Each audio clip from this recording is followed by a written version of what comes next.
Fix It Tony here. We have the Lexus back. It's been 5,000 miles since last oil change. This is oil change number 4 since using the Valvoline Restore and Protect.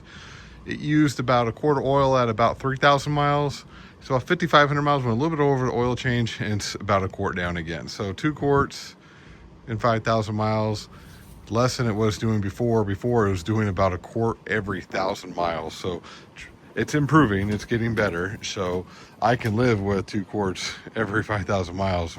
Technically, I'm only adding 1 because by the time that I need the next quart, I'm changing the oil. So in any case, let's see what she looks like inside and get her up and get her drained.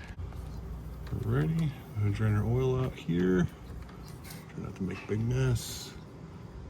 It's not horrible looking. Get her drained out. Take a look inside. All right, so we have our scope here, and we're gonna go in and take a look inside.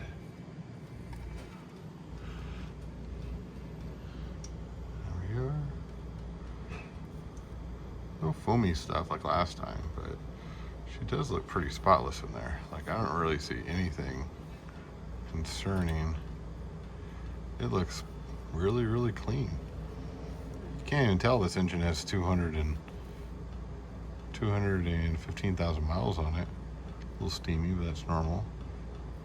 Pretty darn good. A little bit further, take a look. Everything looks pretty darn good in there. All right, well, she's looking the way she should, so we'll go ahead and do the oil filter and take a look at that. Okay, we have our oil filter out. She looks pretty normal, nothing crazy. The housing's actually gotten cleaner, which is pretty cool. I'll pull her out of this little bed here, and we'll take a look inside the pleats. No glitter. Actually, barely. She doesn't feel like it has hardly anything in it. These are paper, so they kind of pull apart, but there's a little glitter right there. Interesting.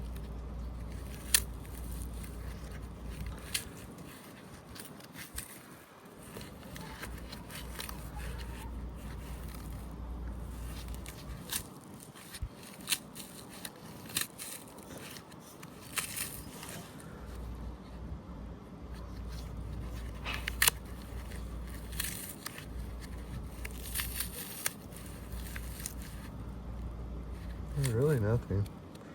But, you know, we really haven't found anything since doing this. That actually wasn't glitter, that was actually bubbles. Yeah, so it's really good. Go ahead and get the new filter on and put it back together, add some oil. I know I already said it, but you can see, I mean, even the housing looks brand new. Like, when I first started doing these, it had some tint and varnish on it. Now it looks like a brand new part. Actually, I thought I had a leak up here, but no, that seems to be resolved also. So anyway, get the filter back on, get some oil in her. Getting ready to add some oil here. I just want to show you how clean this thing is inside now. I mean, it wasn't horribly dirty before, but it looks like a brand new engine inside. I mean, there's oil residue on there, but that's, they used to have a little bit of varnish. The whole timing set, everything looks phenomenal. Like, I really cannot complain about the results. Again, the ring landings, they take longer to clean, and we'll go through that later on in the video about an engine that we actually tore down that it was consuming oil, and you'll see why these consume oil when I show you those pictures. So I'm going to go ahead and add 10 quarts of Valvoline Restore and Protect, 5W20, and get her started. So here's an engine we tore down because of oil consumption. This is an LS460, and you can see the carbon buildup right where the arrow is. And that's because the direct injection does get an excessive amount of carbon if you're not using a fuel cleaner on a regular basis. That gets these compression rings at the top to start sticking because they are soft for low resistance to give you better fuel economy.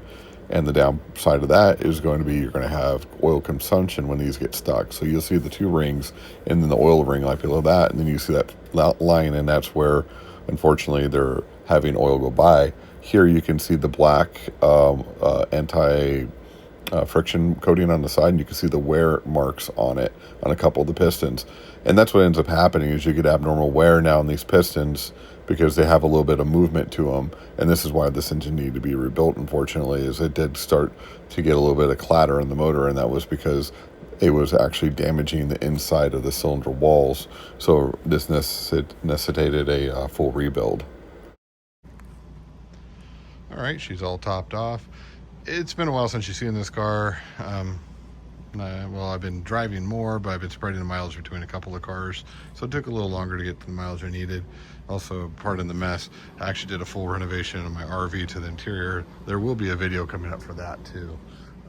One other thing I did do to this car is I sent out the wheels to have the PVD coating. They actually have a chrome finish. It's kind of like a darker chrome. I like it personally. Some people don't like chrome. I like the way it looks because it really goes well with the rest of the very subtle chrome on this car.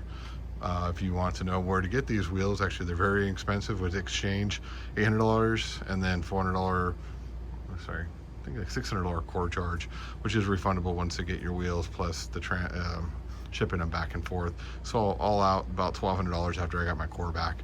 Not too bad. They had to send them out to Detroit, but that will be in the description if you're interested in doing something like that. I'm gonna go ahead and get her started and reset our change oil light. Okay, resetting our change oil light complete. Very good. We'll start her up here. Sounds perfect. You can see 215,000 miles on her. We're going to reset my trip A because that's usually what I use to judge the oil change distance. And we're good to go. You may hear that sound. I actually added a CarPlay, a little addition on top. Some people switch for the Tesla screen. The only issue is if you had the Mark Levinson sound system, that system is such poor sound processing that it actually will ruin your amp. Like it sounds like garbage.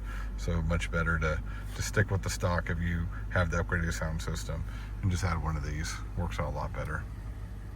Thanks again for watching. Please like, subscribe, share. I have quite a few videos coming in the near future. Please look out for them. I've been really busy the last couple of months, so I've been a little slow bringing more videos out, but look forward to stuff coming out, including the renovation I just did on that Class A diesel pusher. Have a great day, guys.